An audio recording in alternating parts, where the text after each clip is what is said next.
क्या पढ़ा रहे हैं? विज्ञान। विज्ञान। तो सबसे पहले विज्ञान की आपको परिभाषा आनी चाहिए।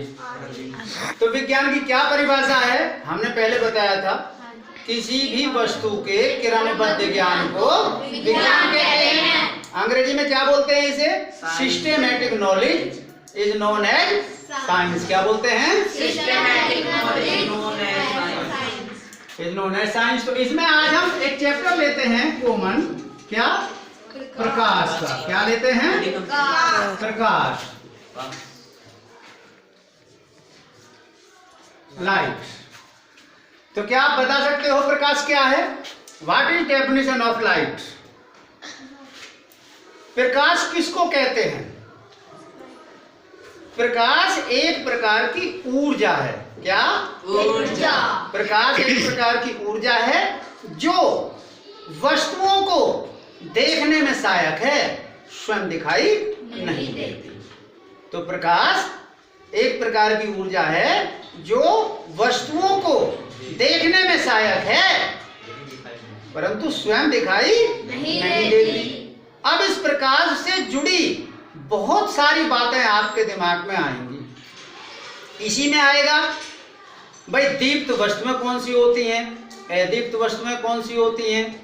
तो दीप्त वस्तुएं कौन सी होती हैं? जो अपने प्रकाश से स्वयं चमकती हैं। अदीप्त वस्तुएं कौन सी होती हैं? जो दूसरे के प्रकाश से चमकती हैं, उनका अपना कोई प्रकाश नहीं होता। तो दीप्त वस्तु कैसे? जैसे सूर्य, जलती मोमबत्ती, दहकता कोयला, ये सब दीप्त वस्तुएं हैं। अदीप्त वस्तु और तारे भी दीप्त वस्तुएं हैं। वो हमें दिन में दिखाई नहीं देते क्योंकि हमसे बहुत अधिक ऊंचाई पर हैं, इसलिए। अब अदीप्त वस्तुएं कौन सी हैं? ये सब अदीप्त वस्तुएं जो हमें चमकती नहीं, प्रकाश की जरूरत पड़ती है। भाई मेज ले लो, कुर्सी ले लो, ये सब अदीप्त वस्तुएं हैं। इसी में प्रकाश में हम आगे बढ़ते हैं। प्रकाश में किरण पुंज होते हैं। क्या होते हैं? किरण पुंज। अब किरण पुंज कितने प्रकार के होते हैं? क्या किरण पुंज होता है? किरण पुंज क्या होता है? किन्हीं भी किरणों के समूह को किरण पुंज कहते हैं। क्या? किन्हीं भी किरणों के समूह को किरण पुंज कहते हैं। किरण पुंज तीन प्रकार के होते हैं। इसमें कौन कौन से होते हैं? अभिसारी होता है, शाबाश, अभिसारी, और अपसारी, शाबाश, और समांतर। क्या? समांतर। तो अपसारी किसको कहते हैं? अपसारी किसको कहते हैं? और समांतर किसको कहते हैं?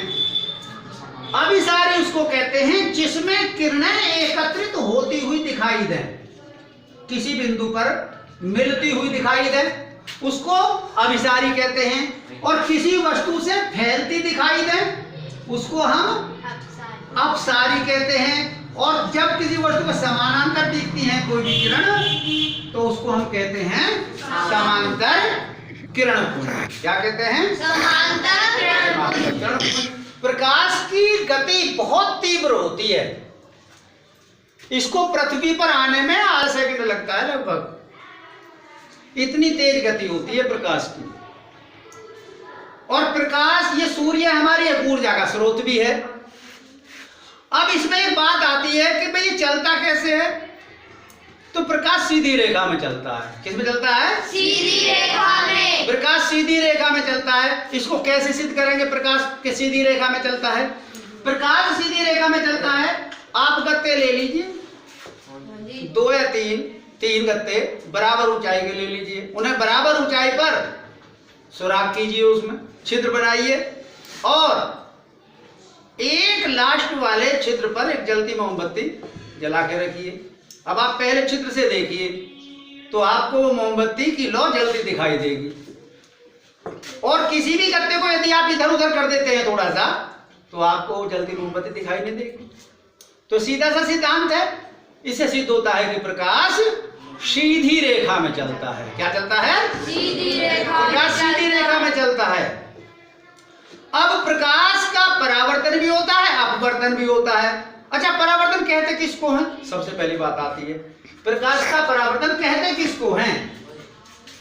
जब कोई भी प्रकाश की किरण, क्या बताया, जब कोई भी प्रकाश की किरण किसी वस्तु पर टकराकर वापस लौट जाती है उसी मार्ग में, तो उसको हम प्रकाश का परावर्तन कहते हैं। क्या कहते हैं? परावर्तन। अब परावर्तन में भी कुछ नियम होते हैं भाई। ये तो आपने बता दिया कि जब कोई भी प्रकाश की किरण किसी वस्तु से टकराकर वापस उसी माध्यम में लौटती है तो उसको हम प्रकाश का परावर्तन कहते हैं। इस परावर्तन के नियम क्या हैं? परावर्तन के दो नियम होते हैं। क्या? एक तो होता है आपतित किरण, आपतित किरण,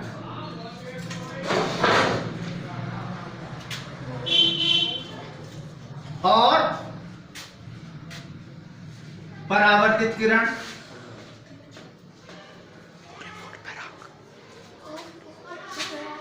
परावर्तित किरण, ठीक है। और आपतन बिंदु पर अविलंब, आपतन बिंदु पर अविलंब, अविलंब।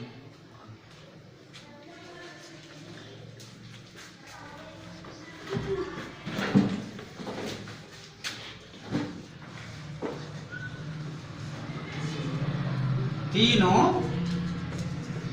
एक ही तल में होते हैं। क्या? एक ही तल में होते हैं। कैसे? अब ये आपका कोई भी दर्पण है, ठीक है, और ये आपका अभिलंब है, और ये मान लिया आपतित किरण है,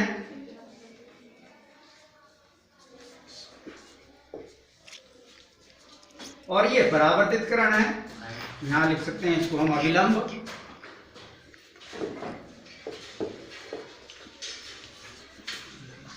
और ये है परावर्तित किरण।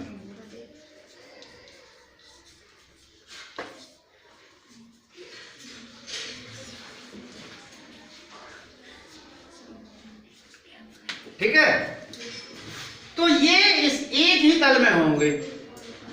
आपतित किरण, परावर्तित किरण तथा आपतन बिंदु पर अभिलंब, ये तीनों एक ही तल में होते हैं, पहला नियम। दूसरा नियम, आपतन कोण सदैव परावर्तन कोण के बराबर होता है। अब आपतन कोण कौन सा होता है? आपतित किरण और अभिलंब के बीच बना कोण आपतन कोण कहलाता है। ठीक है, आपतन कोण और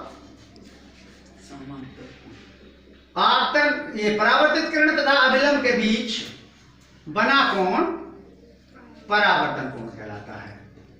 ठीक है, परावर्तन कोण ये जो है बराबर होते हैं। क्या? बराबर होते हैं। अब ये आपने ये नियम सीख लिए प्रकाश के परावर्तन के। अब इसी में एक अपवर्तन भी होता है। क्या होता है? अपवर्तन।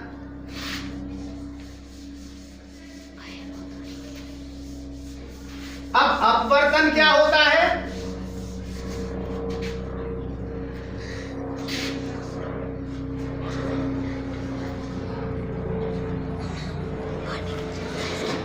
अपवर्तन, अपवर्तन का नियम है कि जब कोई वस्तु, जब कोई प्रकाश की किरण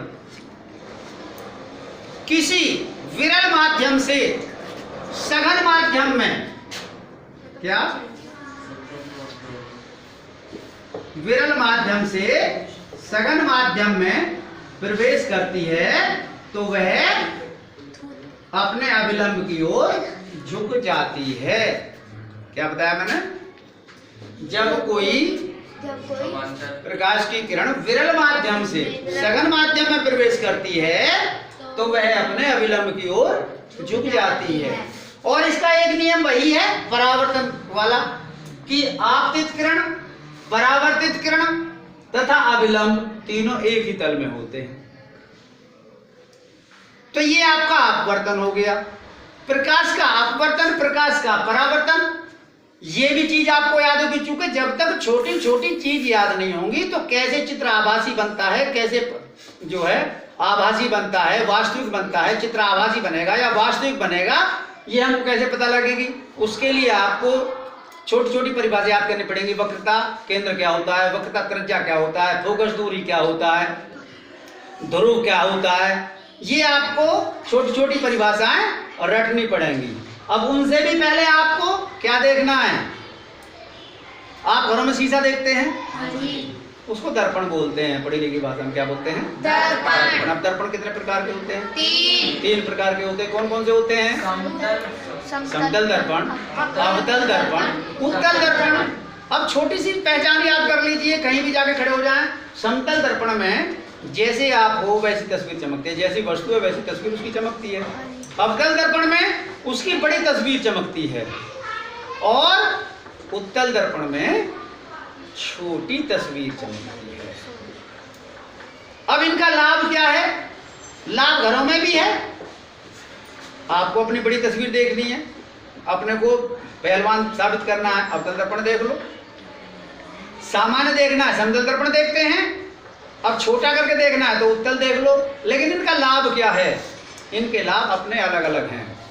ड्राइवर सीट के पास उत्तल लेंस लगा होता है। क्यों लगा होता है? कि पीछे से आने वाली वस्तु जो उसको छोटी दिखाई दे, स्पष्ट दिखाई दे, जिससे वो उसको साइड दे सके, हाथ दे के रोक सके, इसका ये लाभ होता है। तो ये छोटी छोटी बातें आज याद कर लीजिए। इस प्रकाश से संबंधित प्रकाश क्या है? कि प्रकाश एक प्रकार की ऊर्जा है जो वस्तु को देखने में सहायक होती है, स्वयं दिखाई नहीं देती, इसकी गति बहुत तीव्र होती है, ये स्वयं में अपना प्रकाश रखता है, दीप्त वस्तु है। तारे भी दीप्त वस्तुएं हैं। जो वस्तु अपने स्वयं चमकती हैं वो दीप्त वस्तुएं कहलाती हैं। किरण पुंज क्या होता है? किरण पुंज 3 प्रकार का मैंने जैसे बताया, दीप्त अदीप्त वस्तुएं बता दी। अब उसमें परावर्तन क्या होता है, अपवर्तन क्या होता है, ये मैंने आपको बता दिया। इसके पश्चात आपको जब ये छोटी छोटी परिभाषाएं आ जाएंगी, वक्रता त्रिज्या है क्या है, या आपके फोकस दूरी क्या है, या आपके ध्रुव क्या होता है, वो कहाँ से किरण गुजरी है, मुख्य फोकस से होकर गुजरी है, कहाँ से गुजरी है, चित्र आभासी बनेगा, वास्तविक बनेगा, उल्टा बनेगा या सीधा बनेगा या वस्तु से छोटा बनेगा, ये सब आपको जानकारी इनके बाद हो जाएगी। तो जितना मैंने आज ये आपको पढ़ाया है, इसको पढ़ने के उपरांत ये छोटी छोटी बातें याद करके आओगे तो आपको फिर आगे जो है दिक्कत नहीं होगी।